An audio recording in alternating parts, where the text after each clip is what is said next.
बैसाखी खुशी का त्योहार है, लेकिन इस दिन के साथ एक और याद भी है जो खुशी में भी टीसती है।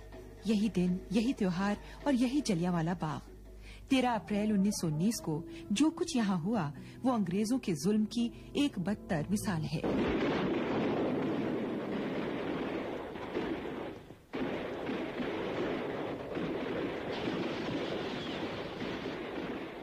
उस रोज जलियांवाला बाग शमशान बन गया। हिंदुस्तान को तहजीब सिखाने का दावा करने वाली अंग्रेज हुकूमत का असल चेहरा यही था।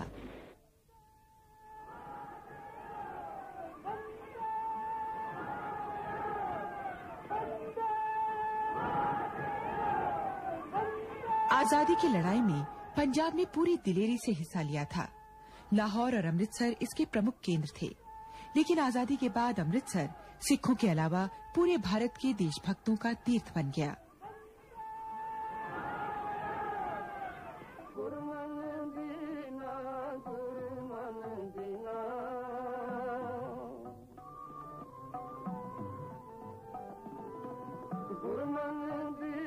यहाँ स्वर्ण मंदिर है और अमृतताल है, जिसे सिखों के चौथे गुरु रामदास ने बनवाया था। इससे कुछ ही दूरी पर है जलियांवाला बाग। करीब 80 साल पहले यहाँ सैकड़ों भारतीयों ने अपने प्राणों की आहुति दी थी। इसे ना तो पंजाब भूला है और ना हिंदुस्तान।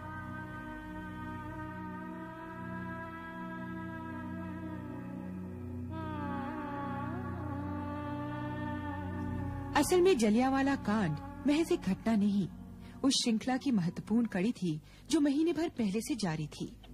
इसकी शुरुआत 18 मार्च 1919 से मानी जा सकती है, जब अंग्रेजों की तरफ से रॉलेट एक्ट लाए जाने की खबर फैली। इसके खिलाफ माहौल पहले से ही तैयार था। गांधी जी ने 6 अप्रैल से देशव्यापी सत्याग्रह का ऐलान किया। यहाँ के नेता इसे पूरे पंजाब में कामयाब करने की तैयारियों में जुट गए। ये सब डॉक्टर सत्यपाल और डॉक्टर सैफुद्दीन किचलू के नेतृत्व में हो रहा था। इसके केंद्र में थी ये शाही मस्जिद और शहर की कुछ खास इमारतें।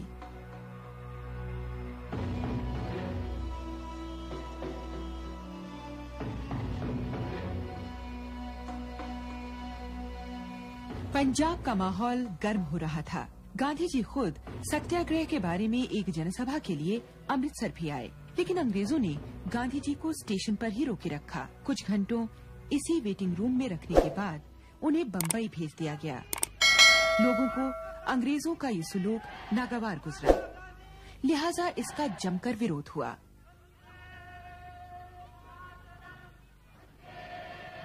इन्हीं दिनों डॉक्टर सतपाल और किचलू को गिरफ्तार कर लिया गया और लोग अपना विरोध जाहिर करने के लिए यही डिप्टी कमिश्नर के घर के आसपास इकट्ठे होने लगे।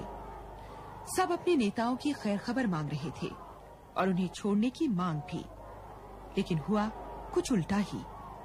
इस भीड़ पर अंग्रेजों ने अंधाधुंध गोलियां बरसाई।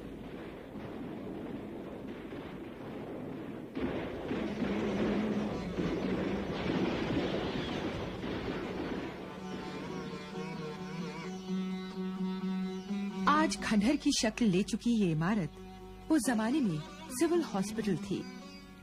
डिप्टी कमिश्नर के निवास पर हुई गोलीबारी के घायलों को यहाँ लाया गया, लेकिन प्रशासन के इशारे पर डॉक्टरों ने यहाँ किसी भी घायल को देखने से इनकार कर दिया। गोली खाए हुए लोग यहाँ इलाज के बगैर घंटों तड़पते रहे। ये बर्ताव जली पर नमक छिड़कने जैसा था। भीड़ उत्तेजित हो गई। फिर क्या था, अंग्रेज राज के इन प्रतीकों को बारी बारी आग लगा दी गई। पहले टाउन हॉल, फिर डाकघर और फिर बैंकों को आग के हवाले कर दिया गया। जहां तहां मिल गए अंग्रेजों को भीड़ का गुस्सा झेलना पड़ा। आंदोलन हिंसक हो उठा। गवर्नर माइकल ओडायर ने फौरन सेना बुला ली। अमृतसर का पूरा इंतजाम जनरल डायर को सौंप दिया गया। डायर हिंदुस्तानियों को सबक सिखाने का मौका ढूंढ रहा था। 12 अप्रैल को उसने ऐलान किया। इसके मुताबिक पूरे शहर में किसी भी तरह का जुलूस, जलसा या आम सभा करने की सख्त मनाही थी।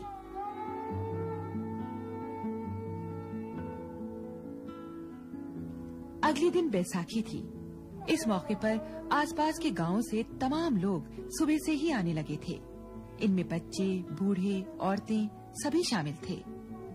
डायर की चेतावनी के बावजूद इसी शाम जलियांवाला बाग में एक सभा होनी थी।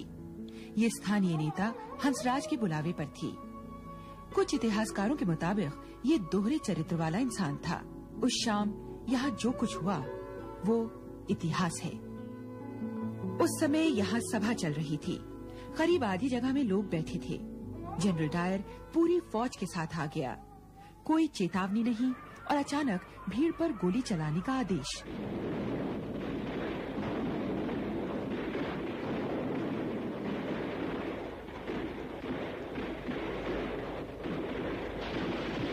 दस मिनट तक लगातार गोलियां चलती रहीं। ये पूरी जगह लहूलुहान थी। चारों तरफ लाशों का ढेर। भागने के लिए कोई रास्ता न था। जान बचाने के लिए लोग कुएं में कूदे। जान तो नहीं बची, मगर कुआं लाशों से भर गया। जगह जगह दीवारों पर गोलियों के निशान इस खौफनाक हादसे की याद ताजा कर देते हैं। अंग्रेजों के मुताबिक यहाँ 1650 राउंड फायर किए गए, जिसमें 379 लोगों की मौत हुई और घायलों की संख्या 1200 से ऊपर थी। लोग इसे कई गुना ज्यादा बताते हैं, और ये तो तब था जब तोपगाड़ी अंदर नहीं जा सकी। इसका असर पूरे हिंदुस्तान में हुआ। सब दंग थे। अंग्रेजों से ऐसी बेरहमी का अंदेशा किसी को न था। जलियांवाला बाग के घाव पूरे देश ने अपने सीने पर महसूस किए। इनकी चीज आज भी जब तब महसूस की जाती है। आज ये बाग प्रतीक बन गया है उन तमाम भारतीयों की कुर्बानियों का, जिन्होंने आजादी के लिए अपने सीने पर गोलियां खाई। नए भारत के लिए ये कुर्बानियां नींव की ईंट बनी।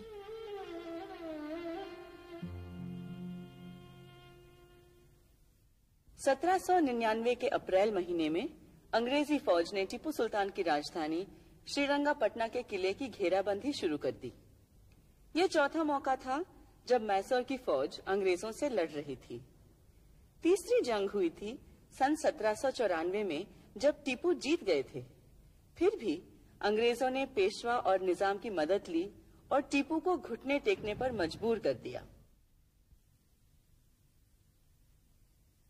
साहिबान, सल्तनत खुदादाद के अमीरों, सुल्तान ने मुझसे कहला भेजा है कि मैं उनकी तरफ से आपसे माफी मांगूं कि आपको काफी देर तक इंतजार करना पड़ा।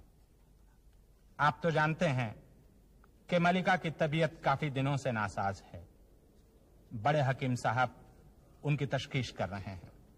उनके फारिग होते ही सुल्तान यहां पर तशरीफ ले आएंगे। सुल्तान तशरीफ ला रहे हैं।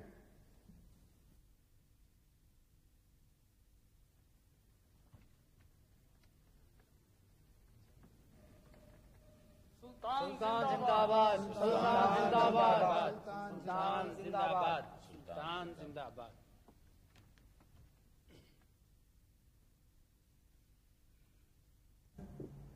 इस देरी की हम माफी चाहेंगे। आप सब वो सुतून हैं जिन पर ये खुदादाद सल्तनत खड़ी है। आप सब जानते हैं कि हमने आपको क्यों यहां बुलाया है। दुश्मन ने इस शहर को असगर की तरह दबोच रखा है। उसे छुटकारा पाने के लिए हमने अपने अजीज गुलाम अली खां को